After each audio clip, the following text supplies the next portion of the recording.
Society has a script. You go to school, get good grades, follow the rules, get a degree, then land a safe job that you'll hopefully retire from someday. Well, that's the story we're sold. But life doesn't always follow the script. And for some of us, it never even started on the right page. Some people get pushed out of the system early. Well, maybe it's because they couldn't sit still in class. Maybe it's because they asked too many questions, or maybe they just knew deep down that they were meant for something bigger than memorizing textbooks and ticking boxes on an exam paper. Now imagine being 16 years old, walking out of school with nothing but a toolbox and a dream, no fancy diploma, no safety net, no silver spoon, just the cold reality of the working world and a fire in your gut to prove everyone wrong. That's where many stories of real success begin, not in classrooms, but in chaos. Well, when you drop out of school, people don't call you a visionary. They call you a failure. They tell you you've ruined your future, that you've blown your only shot. Well, but here's the truth that most people won't say out loud. The world doesn't care where you started. It only cares where you're headed. There are thousands of people out there who followed the rules, went to university, checked all the right boxes, and still ended up miserable, broke, or stuck. And yet, the school dropout who decided to bet on himself, who learned from life instead of lectures, might be the one earning six figures, employing others, and living with total freedom. Because real education doesn't always happen behind a desk. Sometimes it happens when you're fixing engines in a freezing garage for minimum wage, or standing behind a counter, selling something you built with your bare hands, or teaching yourself marketing from YouTube at 2 a.m. because you've got a dream and no plan B. And that's what separates the self-made from the self-stuck. When you've got nothing to fall back on, you build something to stand on. You hustle, you fail, you learn, you adapt. You don't waste time worrying about what people think because you're too busy proving them wrong. And that chip on your shoulder, that's not a burden, that's fuel. Now, let's be clear. Dropping out doesn't magically lead to success. It's not some rebellious shortcut to riches. What it does give you is urgency, pressure. And if you channel that the right way, it can turn you into an unstoppable force, but only if you're willing to put in the work, take the hits, and keep showing up every day. Even when the world tells you to give up, it's about using what you have, not complaining about what you don't. You don't need a degree to understand how money works. You don't need a classroom to learn how to sell, invest, or build something valuable. You need resourcefulness. You need grit. You need the kind of hunger that makes you stay up late, get up early, and take risks others won't.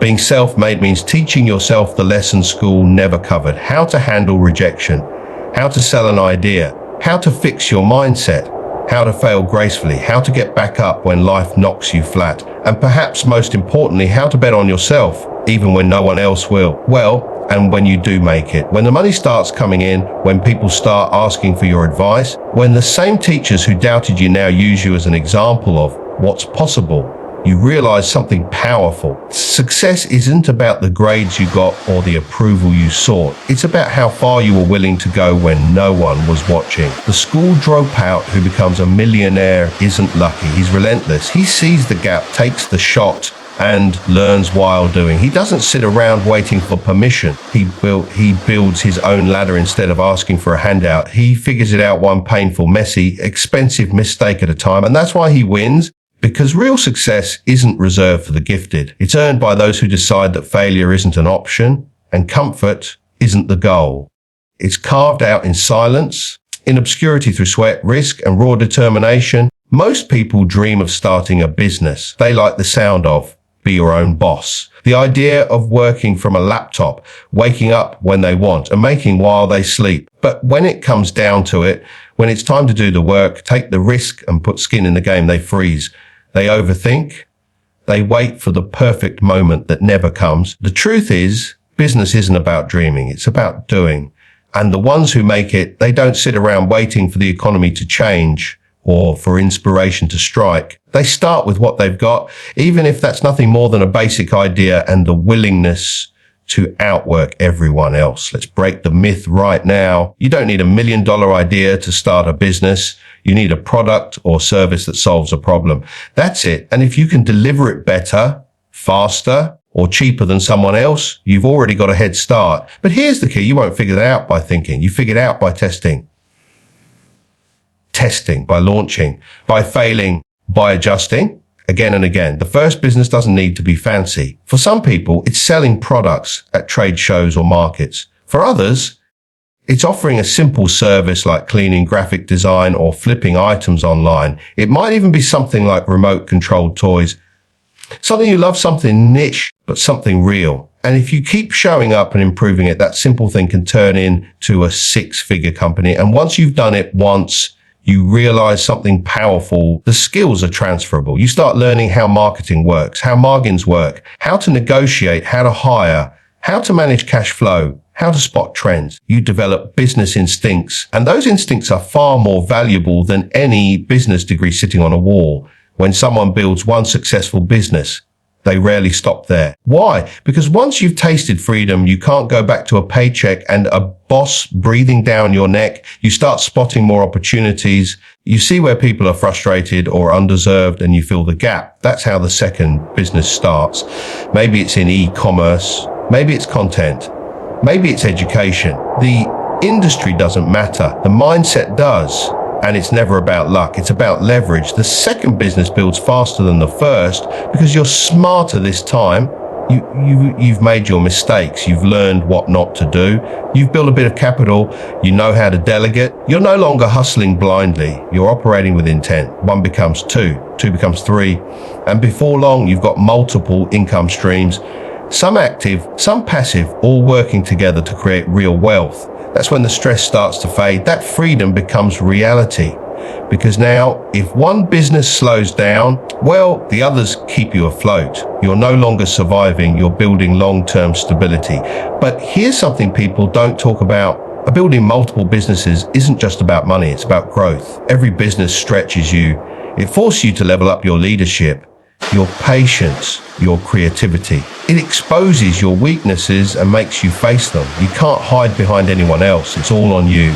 You learn how to make decisions under pressure. Well, how to sell yourself and your vision. How to think long-term while acting short-term. How to deal with failure not as a dead end, but as part of the process. Well, you learn how to build systems, not just hustle harder, because real wealth isn't about working more. It's about working smarter. Well, there's also a shift that happens when you build more than one business. You stop thinking like a worker and you start thinking like an owner. You realize time is more valuable than money. You begin building teams, automating systems, creating products that earn while you sleep. And while everyone else is chasing the next payday, you're building assets that grow over time. That's the difference. That's why some people stay stuck at the starting line for years. Because they never take that first leap. They're waiting to feel ready. But readiness is a myth. The people who win are the ones who move forward despite the fear, who launch even when they're uncertain, who take that rough idea, polish it through action, and turn it into something valuable. Owning multiple profitable businesses doesn't mean you're smarter. Well, it means you're consistent. You showed up every day when it was hard, when no one believed in you, when the numbers didn't look great. You kept investing in yourself. Well, reinvesting in your work and refusing to quit when others would have walked away. In today's world, everyone with a phone thinks they're a financial guru. They flash watches, rent Lamborghinis, show you a few screenshots of a trading app, and suddenly they're qualified to teach you how to become rich. But here's the thing, real financial education doesn't look like that. It's not about hype. It's not about flexing. It's not about promising you'll be a millionaire in 30 days if you just buy the course. Real financial education is simple, clear, and brutally honest. It teaches you things your school never did, how to budget, how to save, how to invest wisely, how to build multiple income streams, and how to think long term. Well, and when it's done right, it's not flashy. It's useful. That's the difference. When someone steps up and actually breaks it down, no jargon, no ego, just the truth. They stand out. They show you how compound interest works using a whiteboard and a marker. They teach you about assets and liabilities without trying to sell you a get-rich-quick scheme. They explain why buying liabilities to impress strangers is one of the fastest ways to stay broke. And here's where it gets interesting. In a sea of digital noise, the people who deliver practical advice, not theory, not fantasy, but practical, proven strategies, are the ones who build trust. They're not trying to act superior. They're speaking directly to the everyday person. The young guy working a 9 to 5 who wants more out of life. The woman with a side hustle who's tired of being stuck in survival mode. The teenager who know school won't teach them how to manage money, but wants to learn anyway. That kind of content doesn't need flashy editing. It needs clarity. It needs truth. And that's why some financial educators skyrocket online. Not because they're shouting louder, but because they're saying something worth listening to. Something real. They break down investing for beginners in a way anyone can understand. They don't just tell you to buy stocks. They explain how the stock market works, what a dividend is, why compound growth matters, and how long-term thinking beats panic selling every time. They don't sell fear, they sell understanding. They'll talk about budgeting, but they won't pretend that skipping coffee will make you rich. Truth. They'll tell you the truth. That wealth comes from increasing your income, controlling your spending, and investing the gap consistently over time. That freedom doesn't come cutting everything fun out of your life. It comes from building something sustainable. They also don't pretend to be perfect. They'll share their mistakes. Bad investments wasted money the time they listened to hype instead of facts. And that vulnerability, that's what makes them credible, because people can spot fake from a mile away. But when someone shares their failures and still teaches you how to win, you listen. Now, combine that with the reach of modern platforms, YouTube, TikTok, Instagram, podcast, and suddenly that practical advice reaches millions, not just in one country, but around the world. And because the advice is solid, the audience grows, not just in size, but in loyalty, because when you give people value, they stick around, they share, they tell others. That's how an online following becomes more than just numbers. It becomes a community, a group of people trying to level up together, learning not just how to make money, but how to manage it, multiply it, and build something that lasts. The creator becomes more than an influencer. They become a mentor, and mentorship at scale is powerful. One video about index funds might save someone from falling into a crypto scam. One post about living below your means might help someone get out of debt. One breakdown of how to start a business might push someone to finally take action on an idea they've had for years. The ripple effect is massive. And the best part, the educator doesn't need a suit, a stage, or a finance degree, just a camera, a story, and a desire to share what works. That authenticity is magnetic. Well, when someone has actually built businesses, made money through effort and strategy, not luck, and they turn around to teach others, people pay attention. Well, and let's not forget, being good with money isn't just about numbers. It's about mindset. It's about delaying gratification. It's about saying no to quick dopamine hits and yes to long-term goals. The right educator reminds you of that. They keep you grounded when the internet tries to distract you with the next shiny thing. They teach you how to think, not just what to do. Well, there's a lot of noise online about passive income. You've got people shouting about how they made $1,000 overnight while lounging on a beach, all thanks to some magic system they want to sell you. But let's get one thing straight. Real passive income isn't magic, and it definitely isn't overnight. It's built brick by brick with strategy, patience, and a serious mindset shift. Passive income is not about doing nothing. It's about doing the hard work up front so you don't have to keep trading your time for money forever. That's the goal, not to be lazy, but to be leveraged, to build systems, assets, and investments that keep paying you long after the work is done. There are many ways to create passive income, but none of them work unless you understand one thing: you must earn before you invest. People want to skip step one. They're looking for passive income before they've even built active income. That's like trying to collect rent on a house you haven't built yet.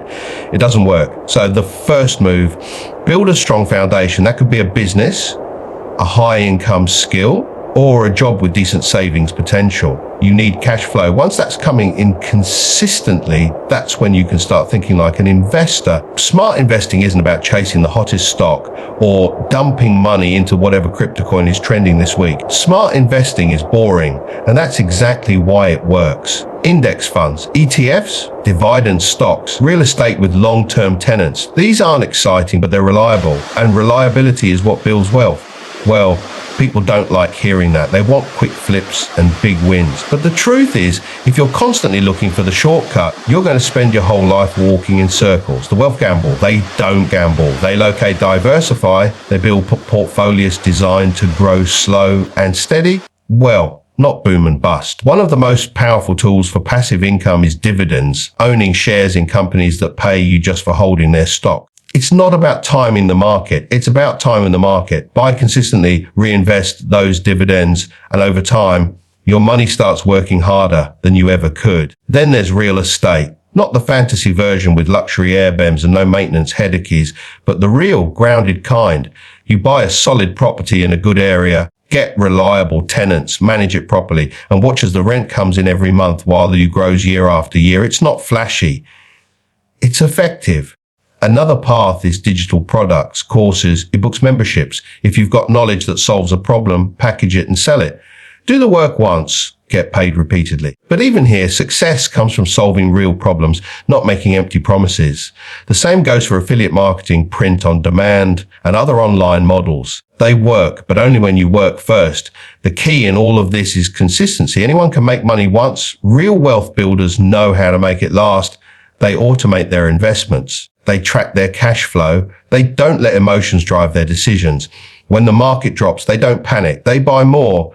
When a business slows down, they pivot, not quit. And once you've got multiple streams of income ticking over, something powerful happens. You get freedom, not just financial, but mental. You're not waking up in a panic every Monday. You're not stressing over unexpected bills. Your time is yours again. That's what passive income buys YOG options. But that level of freedom only comes from discipline, saying no to the new car so you can invest that money instead, skipping the weekend splurges so you can build an emergency fund, studying assets instead of binging Netflix. It's not about being frugal forever. It's about being strategic now so you can be generous later. People want the lifestyle, but they skip the process. They hear passive income and picture luxury. What they should be picturing is systems, automated transfers to investment accounts, scheduled content for a monetized channel, properties under management, and money working for you even while you sleep. That's real leverage. And here's what separates those who succeed from those who stay stuck in. They understand that passive income is slow at first. It's pennies, then hundreds, then thousands. It grows the same way a snowball does. Small, then steady, well, then suddenly unstoppable. But only for those who keep rolling it forward. Well, most people don't need more motivation. They need more truth. Well, the problem isn't that people don't want to be successful. It's that they've been fed the wrong definition of what success really takes. We live in a world obsessed with shortcuts, hacks, and highlight reels. Everyone wants to skip the hard part. But wealth doesn't come from wishful thinking. It comes from doing the boring, unglamorous things consistently while everyone else is chasing instant gratification. That's what a real wealth philosophy is about, not flashing money. Well, not pretending you're rich while you're still in debt, not trying to look successful before you've built anything sustainable. A straight talking mindset is grounded in discipline, logic, and long-term thinking. It's about being brutally honest with yourself, where you are, where you want to go, and what it's actually going to take to get there. Step 1, live below your means. It sounds simple, but it's the part most people ignore. They get a raise and immediately upgrade their lifestyle. New car, bigger house, flashy gadgets. They increase their expenses the moment their income goes up. Well, and suddenly they're stuck in the same cycle, just with fancier stuff and more stress. Living below your means isn't about deprivation. It's about control. It's about owning your life instead of being owned by your lifestyle. Next comes delayed gratification. This is where most people fall apart. They want the results now. Well, they want the freedom, the passive income, the dream life, but they're not willing to wait. The truth, the gap between where you and where you want to be is filled with habits. Well, not hope. You invest your time, your money, your effort today to buy your freedom later. That's the trade. And most people won't make it. They'll take the short-term dopamine hit instead, the night out, the impulse buy, the luxury they can't afford, because they think wealth is about how things look. It's not. Wealth is about how things work. And if your money isn't working harder than you are, you're doing it wrong. This is why mindset matters more than money. You can hand two people the same $10,000. One spends it on status. The other uses it to buy an asset. Give it 5 years and one has memories and debt. The other has dividends and growth. Same starting point, completely different outcomes. All because of mindset. And let's not sugarcoat it, building wealth is slow. At first, you feel like nothing's happening. You're budgeting, you're saving, you're investing a little each month, and it feels like a drop in the ocean. But here's the secret: compound growth is invisible at first. You don't see the curve until years down the line. That's why most people quit too early. They expect magic in months instead of progress over years. A straight-talking wealth philosophy doesn't sell fairy tales. It teaches you to respect the process. It tells you that cash flow matters more than clout. That assets beat aesthetics. That being rich quietly is better than going loudly. It's not about never enjoying life. It's about earning the right to enjoy it without anxiety. It also means facing hard truths about yourself. Are you really stuck, or are you undisciplined? Are you really underpaid, or have you not developed any skills worth paying for? Or are you really unlucky, or are you wasting time trying to get lucky instead of putting in the reps? No one wants to hear that, but that's what changes lives.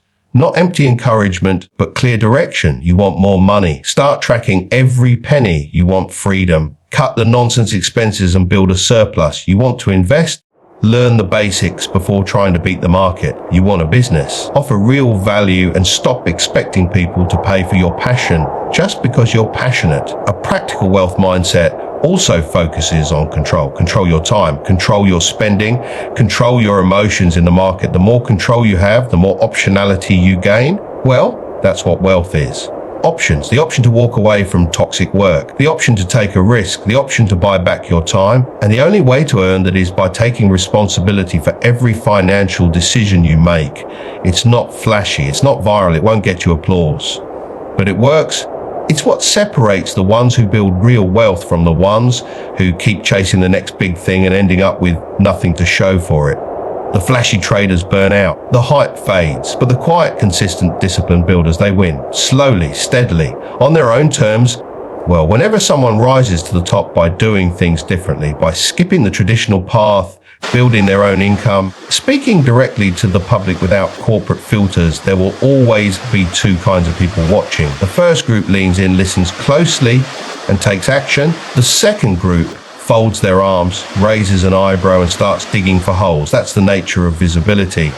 The more people you reach, the more opinions you invite. When someone builds a loyal following online by teaching financial literacy, business skills, and mindset strategies, it's not just their advice that people listen to, it's their story, especially when that story comes from real experience, not just theories pulled from textbooks. It resonates. People connect with authenticity. They trust those speak plainly and aren't afraid to show their scars alongside their wins. But trust is fragile. And in the digital world, it doesn't take long before someone asks, is this guy legit? That's not always a bad thing. It means people are paying attention. They're thinking critically, well, and that's exactly what you should do when it comes to your money. Blind trust is dangerous. Healthy skepticism, that's essential. The people who trust a practical wealth educator usually fall into two camps. First, there are those who are just getting started. They don't have a financial background. They didn't grow up with wealthy parents, and they're looking guidance that actually makes sense. Not pie charts and financial jargon, but simple, actionable steps. These are the people who watch one video, apply a tip, and suddenly realize they've never been taught any of this before. They become loyal because the advice works. Not in theory, but in practice. Then there are the people who've already made some mistakes. They've tried the day trading hype. They've bought the course that overpromised and undelivered. They felt the sting of bad decisions, and now they want someone who tells it straight. No sugarcoating, no false promises, just the truth. These people appreciate the no-nonsense approach. It saves them time, money, and more pain. But on the other side, you've got the critics. The people who want to know how much is real, how much is marketing. They dig into company records. They analyze timelines. They compare what's said in videos to what's found in filings or business registries. And that's fair. Public figures who talk about money should expect to be scrutinized. They owe their audience clarity, especially when teaching people how to build wealth. Sometimes the questions come from a good place. People want to be sure they're not being mizzled. Other times, it's just internet noise from people who criticize because they're not doing anything themselves. But both perspectives exist. And the presence of criticism doesn't always someone is untrustworthy. It means they've entered the arena. And once you're in the arena, people will always throw stones. The smart consumer doesn't just blind loyalty or blind cynicism. They do their homework. They apply advice carefully. They test it. They learn from results, not just reputations. And if something feels off, they pause, research, and dig deeper. That's what financial literacy is really about. Not just earning and investing, but thinking for yourself, Public trust is built through consistency. When someone shows up every week offering free content that helps people think differently about money, mindset, or entrepreneurship, that creates goodwill. People recognize when someone is genuinely trying to help, especially when not hiding behind vague language or pretending to have all the answers. But even with consistency, questions will come. People want to know, is this person walking the walk or just talking the talk? Are they earning their money from the strategies they teach or just from selling the content about those strategies? It's a fine line, and one that many educators walk carefully. Transparency helps. When someone is open about their income streams, whether it's from business ownership dividends, brand deals, or online products, it builds credibility. Well, but no amount of transparency will satisfy everyone. There will always be people who remain skeptical, no matter how honest or consistent you are. And that's okay, because real leaders don't need to convince everyone. They focus on impact. They focus on results. They show up, share what they know, and let the work speak for itself. Well, the ones who trust them will benefit. The ones who don't are free to walk away. That's how the game works. In fact, the most trusted voices in any industry are the ones who acknowledge both the praise and the pushback. They're not afraid of hard questions. They understand that being questioned is part of leadership, and instead of reacting defensively, they lean into it. They answer clearly, stay consistent, and keep delivering value